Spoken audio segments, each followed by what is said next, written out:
Hey everyone. This week I wanted to talk about storage. And you'll see a lot of things out there of these established photographers, right? They've got these network attached storages, otherwise known as NAS, they've got their stuff all going to them. They've got all these massive hard drives. But what if you are not a big established photographer, right? You still got your files and you still want to save them. You want to make sure that you've got your stuff set up so that it's protected, right? You want to make backup copies of what you've got. Now, network attached storages are typically pretty expensive, right? But if you've got a Windows machine, I haven't seen it on any other operating system yet, you can save a couple of bucks. Now, it's not a fantastic solution. In other words, this is not going to be something you're going to be writing things and pulling things back from, etc. A lot of these studios, when they have a NAS setup, they're using it for read and write, right? So they'll make a video file and they'll put it up there, and other people will pull it down. They'll look at it, they'll review it, they'll edit it, etc. What we're talking about here is just a backup, right? You went out and you took a bunch of portraits, and you just want an inexpensive place to put them all. One way to do that when you have a Windows machine is a part of the operating system called storage spaces. Now, what storage spaces allows you to do is take a collection of drives and treat them as if they're one. Because now remember, when the drives are connected to a Windows computer, they aren't lettered at this point, and we do have a limit on letters. They're just drives. They're raw drives. And these raw drives can be associated together into a RAID array, not so much with storage spaces on the typical setup for it, unless you've got these bays inside a computer, which is one thing you can do. If you've got a good-sized tower computer, you can put multiple drives in there. But again, you're going to run out of space, right? And we're not talking about reading and writing from these things. We're talking about basically writing. You want to take all your photographs that you just took and store them someplace. Now, I did have a method that I found for a Raspberry Pi that kind of worked. And what it allowed you to do with the Pi is I could connect up an external drive to that Raspberry Pi, and it had I had my reader plugged in as well, both USB devices, so that it could I could plug in my card from the camera, and it would see that card and immediately start copying it to the hard drive. It was kind of cool.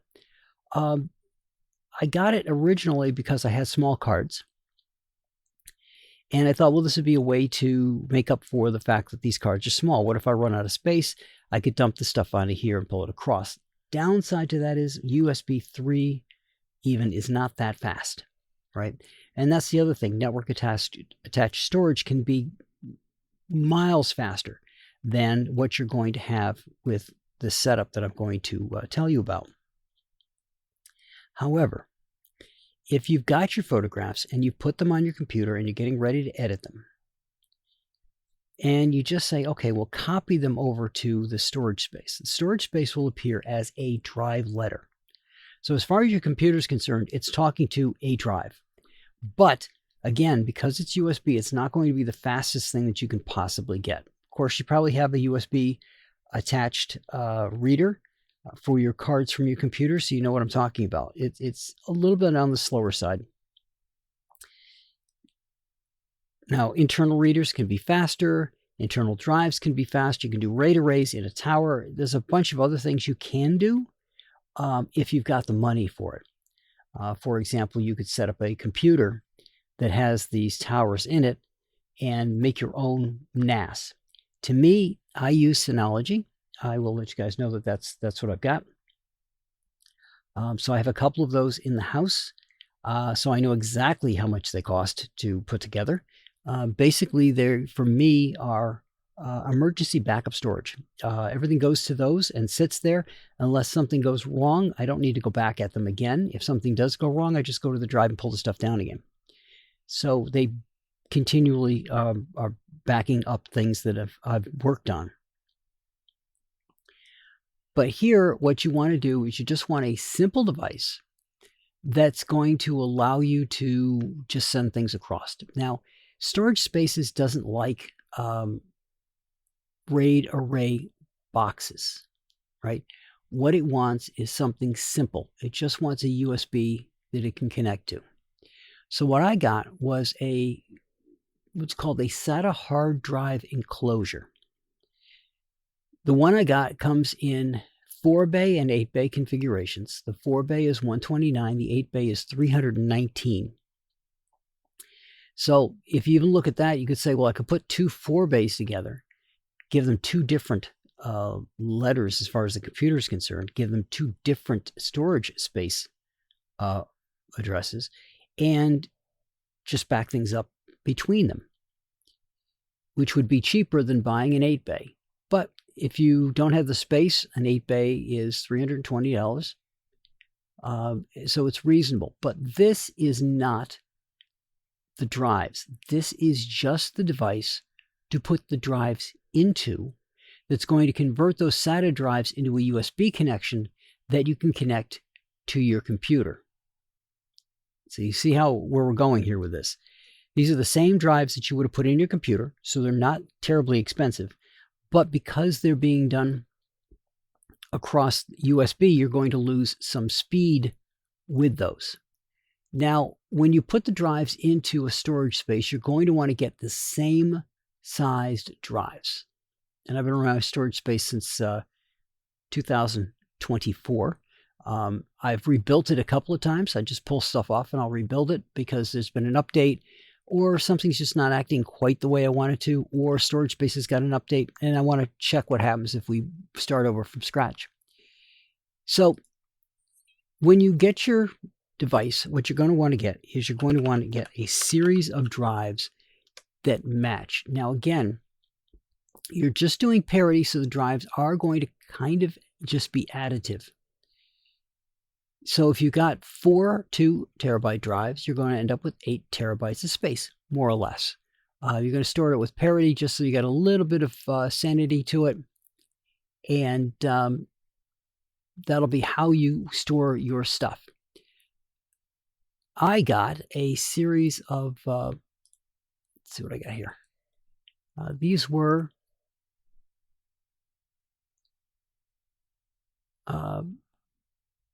3-terabyte drives. So I ended up with 10 terabytes worth of space off of 12 terabytes worth of drives. So you can see you can see what the loss is in there. The drives are currently not available. This is from a company called Simple Deluxe. The drives have been working pretty good. They were 6 gigabit per second SATA drives. But again, what you do with them, and these are mechanical hard drives, right? They're just inexpensive drives. And you put them into your enclosure. So you got 4 drives in there. There's 4 lights on the front, so you can see what drives are in action at what time. When they're on storage space, you'll see it kind of strobe across because it's writing things across with parity. And they give you an archive, if you will. So not only is it good for your pictures, something like this is good if you've got things that are on your computer that you're not sure if you're going to need them again, and you put them in there. Just make sure you don't make it into a junk drawer situation where you just keep throwing things into it and forget what's there. But it does work. It is less expensive than one of the NAS solutions. Because like I said, you're talking about 130, so let's say $150 for the main unit. You want to get matching drives. And here is the type of drive that I had. Come with a 1-year warranty, and they're $100 a piece. So $400 worth of drives. I'm not even sure the brand of these actually. Come to look at them. So they're listed as WL, but that's what we got. It came out of Thailand. So there were 3 terabyte drives, right? These are 2 still the SATA 6 gigabit per second. So these must be the replacements of the drives that I got. They're currently $100. So for $400 in drives and $150 for the enclosure, you have $550, about 10 terabytes worth of storage space that you can put together. Now, Windows has both. You can create your storage space by command line, or you can do it by the graphical interface that it's got and set it up.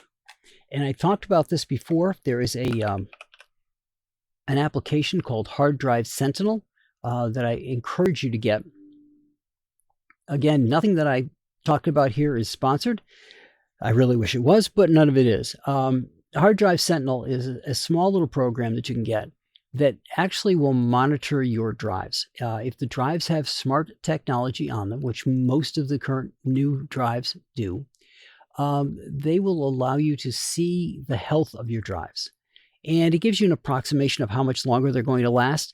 I don't know if that's actually accurate or not. I've seen things that says it's not accurate. But what I use it for is little things like it'll give you a report back of what the temperature is on all the drives, which I find very helpful because, I've got, for me, I have a series of USB attached drives. Now, bear in mind, the USB protocol says that you can have about 5 hubs, but your computer has at least 1 in it. And depending on your computer, they may have given 1 for the front and 1 for the back if you got 2 sets of hubs. So be careful what you go for that, so that you're not, what you attach doesn't go beyond that.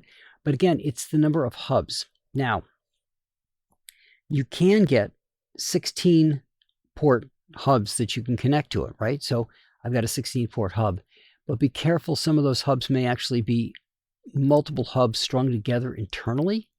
So the computer may still count them as multiple hubs underneath that umbrella of only having 4 hubs. When you get past that 5th hub, right, you're running the computer plus your 4 extras, things can get a little bit unstable. And I've seen instability in having hubs on my computer before when I hit 4. So right now I have a whole bunch of drives. I have my reader for my cards out of the camera. I've got 2 7-port hubs and a 16-port hub. And they seem to be working fine. This drive enclosure might count as a hub too, although it hasn't seemed to be an issue with that as well. But it was an issue. I had a little bit of instability again when I had those hubs out to having 4 hubs. I had 4 7-port hubs on here. Then I started having issues. And I think that's because while the 16 is being treated as a hub, having the 4, I think my computer is treating it, what's internal, as 2 different hubs, one for the front set of USB ports and one for the back set of USB ports. So it was causing a internal issue based off of the hubs that it had. But again, inexpensive, $450, and you've got 10 terabytes worth of storage space that you could put things into. You can always go higher if you want for the number of drives. But again, when you start going up in size of the drives, the prices go up exponentially. For example, they have 10 terabyte SATA drives right now for about,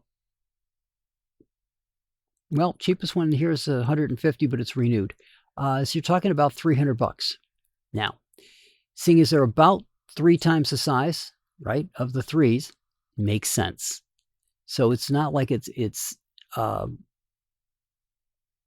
charging you a premium on them. It's just that you've got more storage and you're paying the appropriate amount up from there. So some of these things, Seagate's got a couple here that are $275 and $329. So you could put $4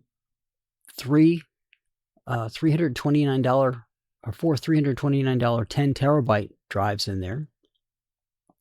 And if my 12 went down to 10 and you got 30 terabytes, I'm going to say probably about 25 terabytes worth of storage. because you're going to lose more. The larger the drives, you'll lose more off of it. But that's still a pretty good amount, and that would run you for the higher end drives here for $330 a piece, so $1,200. Now you're talking about getting a NAS. Seriously, once you start getting into these size drives, the NAS unit itself, though, can be expensive, but these are drives that are made for normal NAS use. If you haven't looked at a network attached storage device in a while,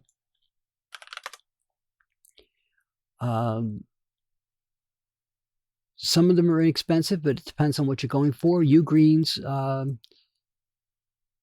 for a real one out of Ugreen, you're talking close to $1,000 just for that device. $623 for one that's got 4 drives. So if you're going to do a Ugreen NAS, which are diskless, right? So just like you paid $130, $150 for your enclosure, you're now going to pay $623 for that enclosure. The advantage that you get, however, is instead of having communications over USB and limited by that speed, now you're limited by your network speed. So if you have gigabit network, you're going to have gigabit going into these. They usually have a good amount of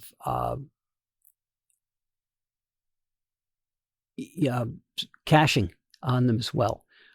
This one actually goes up to, has one 10 gigabit Ethernet on it, 2.5 gigabyte Ethernets on it.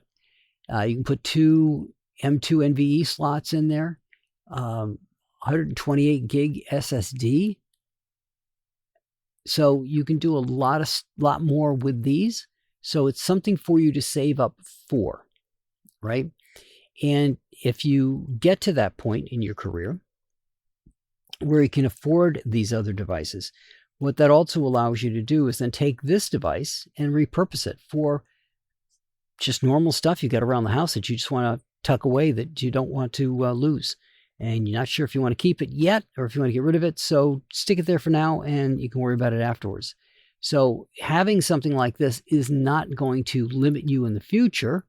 It's just an extra drive letter, so you don't really have to worry about it.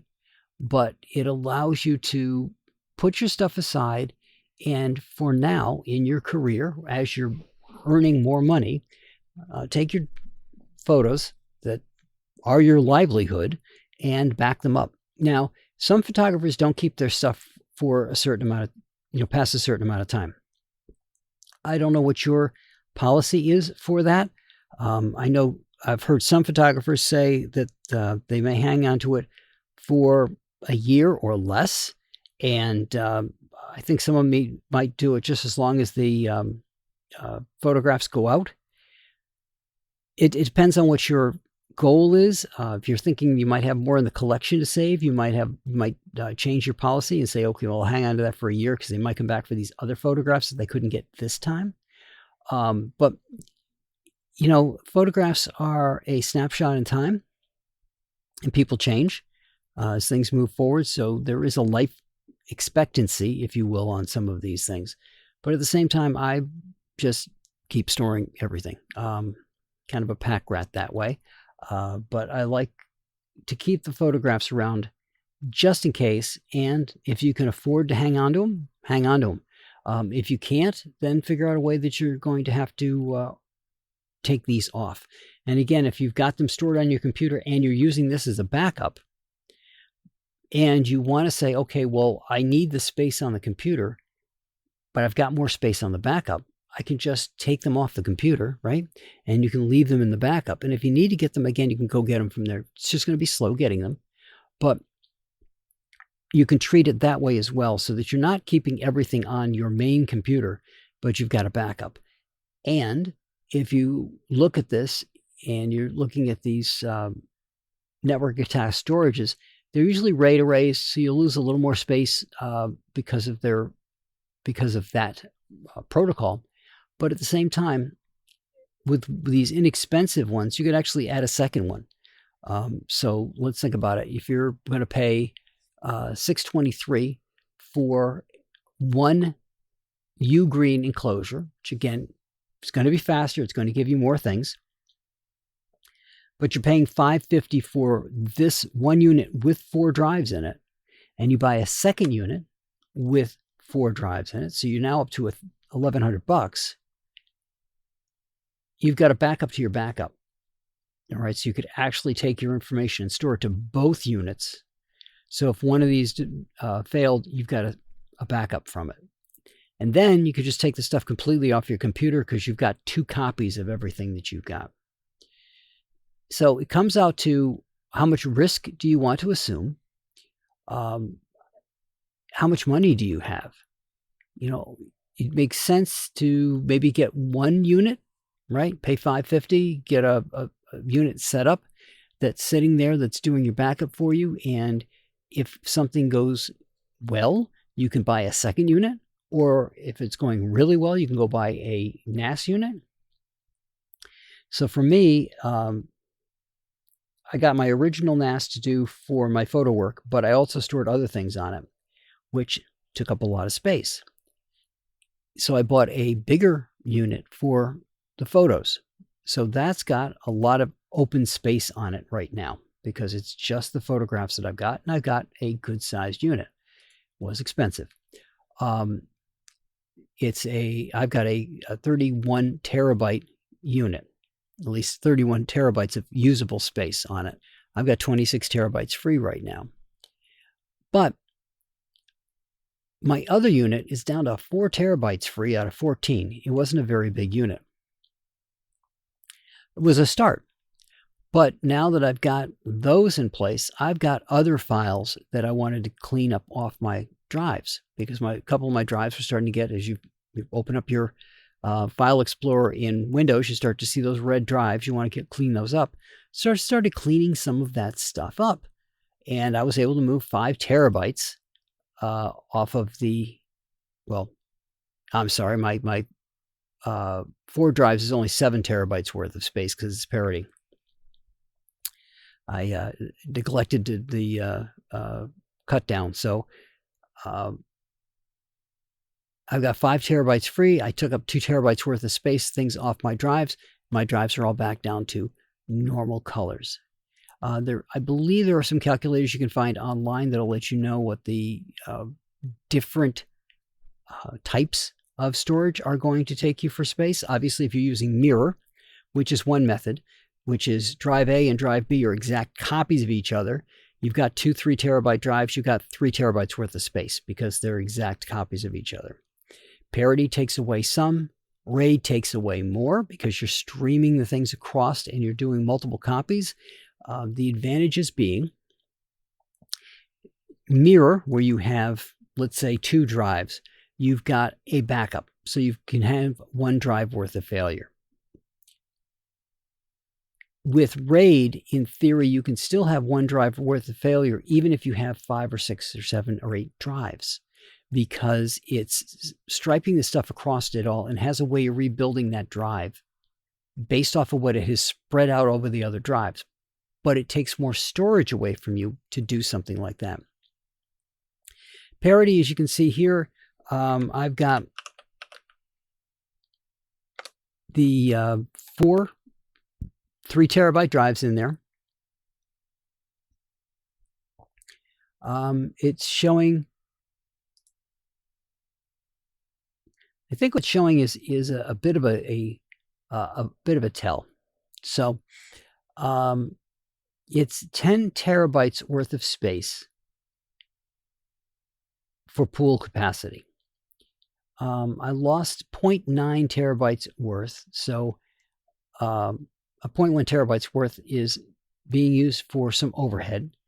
Plus, there were 4 drives that are 2.72 terabytes each.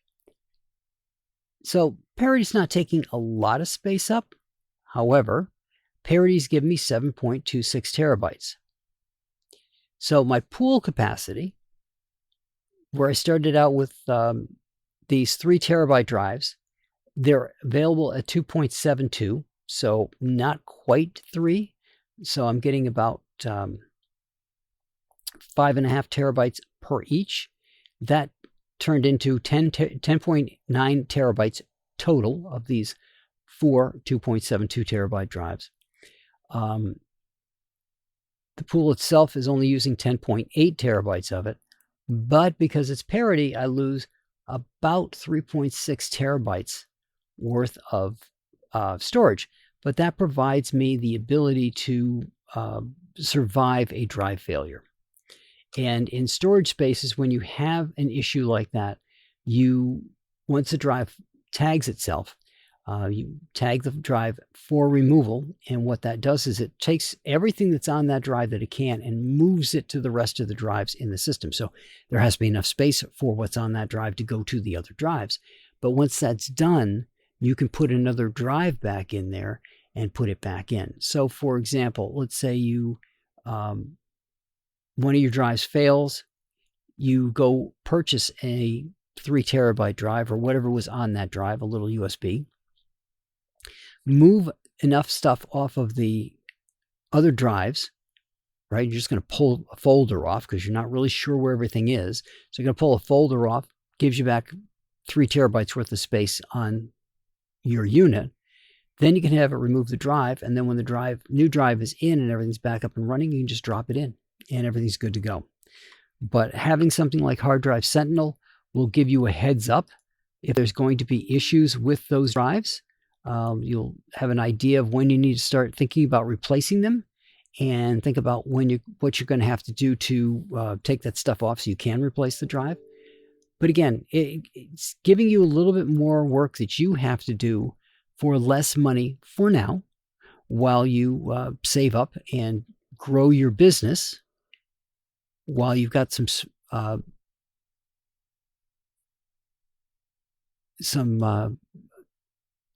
state of mind calming things, knowing that your stuff is there and you don't have to worry about them getting lost, or if something happens to your main drive, you have a backup of the stuff that's on there. So that's what I got for you guys this week. An inexpensive way to put your storage together, but having backup is incredibly important, because the last thing you want to do is have to face a angry client who you just spent an hour or 2 or 3 shooting them and maybe their family, and now you've lost all the photographs because something went wrong. And so I will talk to you all next week.